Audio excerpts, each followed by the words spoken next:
It's finding those teacher leaders, it's finding those lead students, and really saying, here's a role that I think you can play, I think it's important, and I need you to do it.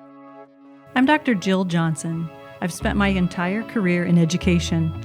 I started in the classroom, then trained teachers, and most recently served as a high school administrator. Now I help highlight the stories, struggles, and successes in educating the next generation of content creators.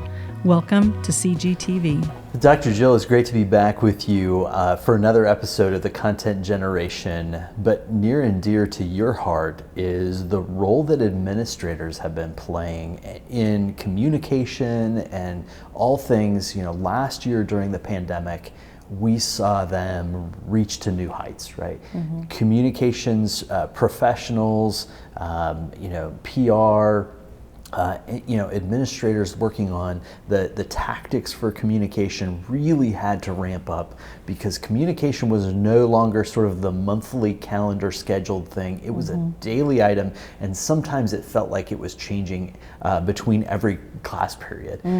So what have you really seen changed, since that time? So a year ago, we really had to ramp up how we communicated, right? So everyone was at home, we didn't know what we were doing, so we were constantly generating content, just trying to stay in touch with our students, with our stakeholders of all types, parents, just letting them know what was going on. And so we also added, virtual graduations and streaming concerts for all those people that we weren't no longer able to allow into our building to attend events. And so what happened was it really ramped up expectations, right? So now we're going back to some normalcy. We hope that continues. But it makes it really challenging because for administrators, there's a whole new set of expectations because we're going back to norms where we have football games and we have concerts and we have classes in person.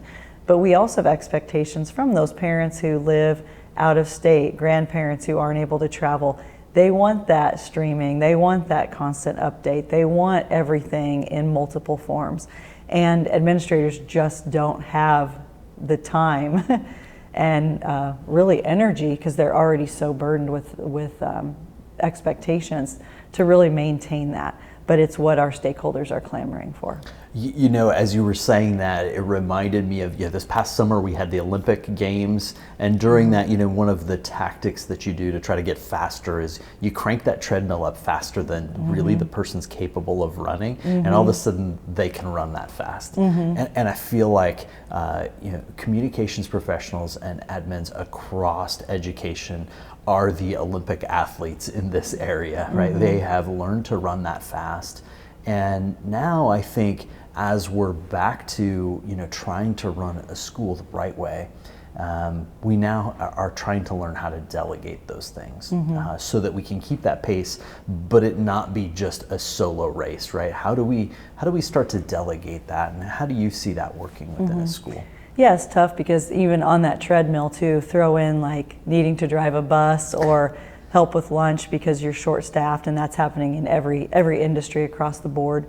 But it really is empowering others. So you have to empower other leaders, and you have to do that before the need arises. So already as schools are getting back into session this fall in whatever capacity, it's finding those teacher leaders, it's finding those lead students, and really saying, here's a role that I think you can play, I think it's important, and I need you to do it. And so people want to be empowered and they want to be asked. They sometimes don't know how to lead until they've been taught and given the opportunity to do that.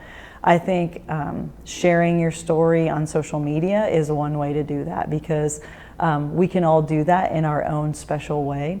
And so that's something that the principal, if the bus needs driven or a lunch needs made, that takes priority of what we're going to push out on social media. And yet, for those people that need to hear what's happening in the school, it is definitely a high priority. It's something that needs to be done. So we need to give those other people an opportunity to take the lead as well. Well, I know you've lived it. You've walked in those shoes. Delegating access to social media really gave you a lot of additional freedoms, right?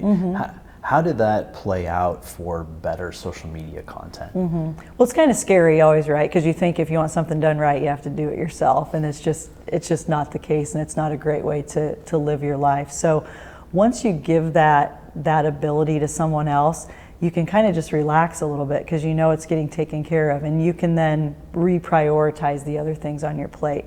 I tell the story a lot of, I remember the first time after we started using class intercom, I was at a marching band competition. I'm tweeting some things out, sharing some things on class intercom, and I was also approving something from a softball tournament. I was approving something from a post-game football team meeting from the game the night before. I think there was a golf tournament and maybe a quiz bowl. Like, I feel like there were about 5 things, and I'm just watching this come through that our students were creating and saying, okay, maybe adding a hashtag, checking for spelling, but kids are really do a great job, and it's just nice no matter who's doing it, you have a couple eyes looking at it. So it really eases the workload and makes the quality better because it's coming from different perspectives too.